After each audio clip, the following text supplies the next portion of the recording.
పేద రోగులకు సంజీవనిగా ఆరోగ్యశ్రీ పథకం సేవలు అందిస్తోంది. పేద ప్రజలు కూడా ధనికుల వలె ప్రైవేట్ ఆసుపత్రిలో చికిత్స పొందడానికి అప్పటి ప్రభుత్వం ఆరోగ్యశ్రీ పథకాన్ని ఏర్పాటు చేసింది. ఇక ఈ పథకం ద్వారా ఎంతో మంది ప్రాణాలు కాపాడిన ఆరోగ్యశ్రీ పథకం ఏ ప్రభుత్వం వచ్చినా దానిని మార్చే ప్రయత్నం కూడా చేయరని పెద్ద పథకం. ఇంత పెద్ద పథకం ఈ రోజు అర్ధరాత్రి నుండి సేవలకు అంతరాయం ఏర్పడే దుస్థితి ఏర్పడింది. ప్రభుత్వం బకాయిలు చెల్లించకపోవడంతో ఆరోగ్యశ్రీ సేవలను నిలిపివేస్తున్నారు చెప్తున్న రాష్ట్ర అధ్యక్షులు డాక్టర్ రాకేష్ తో మా ప్రతినిధి అశోక్ ఫేస్ టు ఫేస్. పథకం ఏదైతే ఉందో ఆరోగ్యశ్రీ పథకం ఇది 2007లో అప్పటి వైఎస్ ప్రభుత్వం ఏర్పాటు చేసింది. దీనిని దాదాపు 18 సంవత్సరాలు ఏకదాటిగా ప్రైవేట్ హాస్పిటల్ వద్ద దీన్ని నడుస్తున్నాయి. ఈ క్రమంలోనే ఏంటంటే ఇక్కడ చూసుకున్నట్లయితే ఇప్పుడు ఉమ్మడి వరంగల్ జిల్లా కావచ్చు రాష్ట్ర వ్యాప్తంగా ఉన్న బకాయిల నిమిత్తం అయితే ఈ రోజు అర్ధరాత్రి నుంచి ఆరోగ్య సేవలు నిలిపివేస్తున్నట్లు ప్రైవేట్ ఆసుపత్రులు యజమాని తెలుస్తున్నాయి. అసలు ఎందుకు ఈ ఆరోగ్యశ్రీ నిలిపివేస్తున్నారు అనే క్రమంలో ఇప్పుడు మనతోటి అయితే ఆరోగ్యశ్రీ రాష్ట్ర అధ్యక్షులు ఎవరైతే ఉన్నారో వజ్రాజ్ రాకేష్ గారు వారు ఉన్నారు. వారిని అడిగి తెలుసుకున్నారు. చెప్పండి, అసలు ఎందుకు ఈ ఆరోగ్యశ్రీ సేవలు నిలిపివేస్తున్నట్లు తెలుస్తుంది? నా పేరు వజ్రాజ్ రాకేష్ సార్. నేను state president Telangana network hospitals association. రాష్ట్ర వ్యాప్తంగా 323 హాస్పిటల్స్ మా అసోసియేషన్ లో రిజిస్టర్ అయి ఉన్నాయి సార్. ఈ అన్ని small and mid segment hospitals వాళ్ళు పైసలు అందులో ఇన్వెస్ట్ చేస్తూ ఈ హాస్పిటల్నే కార్పొరేట్ లెవెల్కి ఎదగబాకి పేదవాడికి వాళ్ళ ఇంటి దగ్గరనే వైద్యం అందే విధంగా మారుమూల ప్రాంతాలైన, అటవీ ప్రాంతాలైన, డిస్ట్రిక్ట్ ప్రాంతాలైన, మండల ప్రాంతాలైన ఈ సర్వీసెస్ ఇస్తున్నాము. తెలంగాణ రాష్ట్రంలో పేదవాడు అనేవాడు ఈ ఏరియాలలోనే ఎక్కువగా ఉంటారు. సో ఈ ఏరియాలలోనే ఎక్కువగా అందుబాటులో ఉండే హాస్పిటల్స్ మా తెలంగాణ నెట్వర్క్ హాస్పిటల్స్. వీటిల్లో మీరు అన్నట్టుగా 2007 నుంచి ఆరోగ్యశ్రీ సేవలు అందిస్తూ వస్తున్నాము. డిఫరెంట్ టైమ్స్ లో జరిగిన ఇబ్బందుల వల్ల బకాయిలు బాగా పేరుకుంటూ వచ్చి ఇవాళ పరిస్థితి ఏంటి అంటే 1400 నుంచి 1500 కోట్ల రూపాయల బకాయిలు మాకు ఇవాళ ప్రభుత్వం నుంచి అందాల్సిన అవసరం ఉంది. దాదాపుగా చూస్తే ఆరోగ్యశ్రీలో పోయిన సంవత్సరం జూలై అమౌంట్స్ అనేటివి మాకు వచ్చాయి.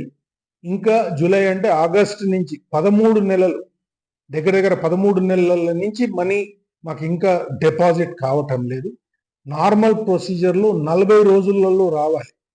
అట్లాంటిది కాస్త 400 రోజులకు ఎదబాకి మాకు పైసల రీత్యా, డబ్బు రీత్యా ప్రాబ్లమ్స్ చాలా క్రియేట్ అవుతున్నాయి. కొనుక్కోవాల్సిన పరికరాలే కానీ ఇవన్నీ కూడా ఎక్కువ రేట్లో కొనుక్కోవాల్సిన పరిస్థితి వస్తుంది. ఎందుకంటే సప్లయర్ కూడా ఎవరు కూడా వాళ్ళకు నేను పైసలు లేట్గా ఇస్తా అంటే వాళ్ళు ఒరిజినల్ రేట్లో ఇచ్చే పరిస్థితుల్లో లేరు. బల్క్ కొనుక్కున్నా కూడా రీటైల్లో కొనుక్కోవాల్సిన అవసరం వచ్చే పరిస్థితికి వచ్చాము. హాస్పిటల్స్, మా ఓన్ హాస్పిటల్స్ అనుకున్న పరిస్థితులన్నీ కూడా మా అన్ని లోన్ల మీద నడిచే పరిస్థితికి వచ్చాము. అక్కడి నుంచి పేదవాడికి ఆరోగ్యంగా ఉండాలి అన్న పరిస్థితి నుంచి హాస్పిటలే అనారోగ్యం పాలయ్యే పరిస్థితికి వచ్చాము. ఇవన్నీ దృష్టిలో పెట్టుకొని గవర్నమెంట్ స్పందించి మాకు రిలీజ్ చేయాల్సిన 1400 కోట్ల బకాయిలు తక్షణమే చెల్లించి ఇక ముందు కావాల్సిన దానికి ఏదైతే బడ్జెట్ ఉంటుందో, దానికి రిక్వైర్మెంట్ ఏముంటుందో, ప్రీ ఆథరైజేషన్ ఒక నెల తీస్తే ఎన్ని పైసలు అవసరం ఈ హాస్పిటల్స్, నెట్వర్క్ హాస్పిటల్స్ అన్నిటికి కలిపితే అంటే తెలుస్తుంది. అవన్నీ కూడా వెంటనే ప్రతి నెల ఒక గ్రీన్ ఛానల్ ద్వారానో సమ్ ప్రక్రియ what ever government is interested create చేసి అందులో రిలీజ్ కావాలి. అదే కాకుండా non financial items, core issues ఉన్నాయి కూడా కొన్ని ఉన్నాయి. అంటే మెమరాండమ్ ఆఫ్ అండర్స్టాండింగ్, ద్వైపాక్షికంగా ఉండాల్సిన మెమరాండమ్ ఆఫ్ అండర్స్టాండింగ్ ఏకపక్షంగా చేశారు. స్కీమ్ను 5 లక్షల నుంచి 2 లక్షలు ఉన్న స్కీమ్ను 5 లక్షలు చేశారు. 5 లక్షలు ఉన్న స్కీమ్ను 10 లక్షలు చేశారు. బట్ రేట్స్ ఎంత ఉన్నాయి అంటే అప్పుడు 2009లో ఉన్న రేట్సే ఇవాళ 2025లో ఉన్నాయి.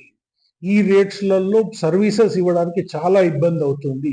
ఒక చిన్న కాంప్లికేషన్ వచ్చిన ఒక కేసుకి ఎక్స్ట్రా ఇన్వెస్ట్మెంట్ చేయాలి అంటే ఒక 10-15 కేసులకు మనకు వచ్చే మిగిలే ఏదన్నా అమౌంట్ ఉంటే అది అందులో కూరుకుపోతుంది.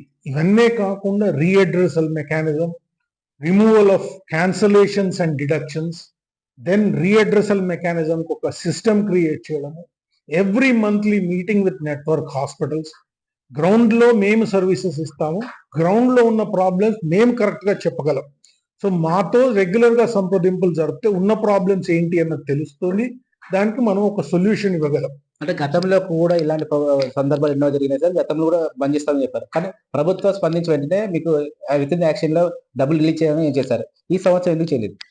ఇప్పుడు జనవరి మంత్ లో మేము స్ట్రైక్ వెళ్ళాం సార్. ఇలాగే 20th of January నుంచి 20th of January మేము స్ట్రైక్ అనుకుంటే 21st నుంచి సంప్రదింపులు మొదలు పెట్టారు. ఇదే system, same system is continue.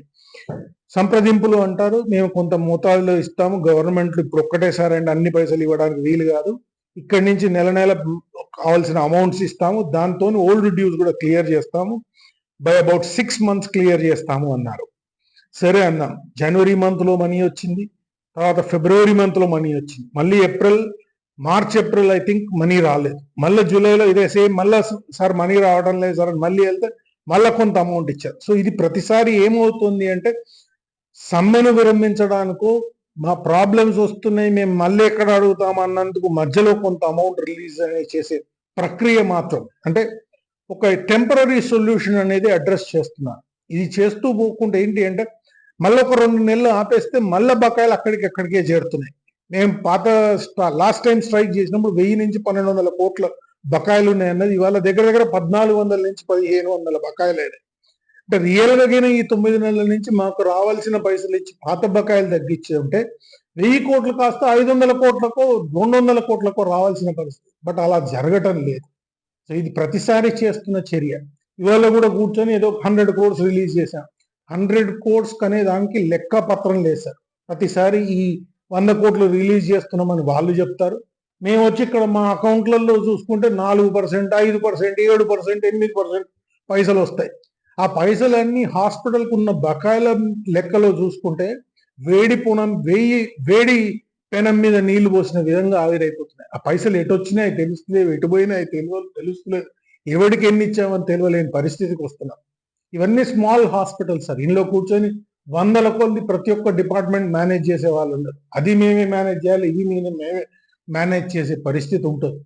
So ఒక్కటి దశావతారం చేస్తున్నట్టుగా మా శ్రమ మేము చేసుకుంటూ అపాస్పాలు అవుతున్నాం ప్రజల్లో కానీ మీడియా మిత్రులు. ఏం సార్ మీకు 100 కోట్లు ఇచ్చి కూడా మీరు స్ట్రైక్ విత్డ్రా చేస్తున్నారు ఏంటిది? ఇట్లా చేసుకుంటూ పోతే మీ పైసలు ఎప్పుడు వస్తాయి? ఈసారి మొన్న ఆదివారం నాడు మా మొత్తం అసోసియేషన్ స్టేట్ వైడ్ గా అందరం కూర్చున్నాం. దీర్ఘకాలికంగా చర్చించినాక మేము తీసుకున్న నిర్ణయం ఏంటంటే పూర్తి బకాయిలు చెల్లించాలి, నెంబర్ 1. నెంబర్ 2, ఇక్కడి నుంచి అయ్యే ఖర్చులు ఏవైతే ఉన్నాయో ఎంత అమౌంట్స్ ఆ మంత్ వచ్చినాయి, ఎంత రిలీజ్ చేశారు, ఒక శ్వేతపత్రం మీరు మీడియాగా రిలీజ్ చేసినా చేయకపోయినా మా సభ్యులకు కొంతమందిని దాన్ని డెప్యూట్ చేస్తాను నేను యాజ్ స్టేట్ ప్రెసిడెంట్. ఆ కమిటీకి అమౌంట్స్ ఇవ్వాలి, ఎక్సెల్ షీట్ కానీ ఏదే కానీ what ever it is, that will be within us and the government itself. If you don't want it to be leaked, that's also fine with us. But ఒక prompt release అనే system జరగాలి. మూడోది, ఇప్పుడు నేను చెప్తున్న కోర్ ప్రాబ్లం ఉన్నదల్లా ఈ memorandum of understanding and board అంటే committee ఒకటి క్రియేట్ చేసి కమిటీలో నెట్వర్క్ హాస్పిటల్ సభ్యులు లేకపోతే మాకున్న ప్రాబ్లం ఏంటైనా పై వారికి చెప్పాలి అంటే అందులో health minister, finance minister, chief minister నుంచి ఉంటారు. సో మేము చెప్పేది ఎక్కడున్నా కూడా ట్రస్ట్ సిఇఓకి చెప్తున్నాం.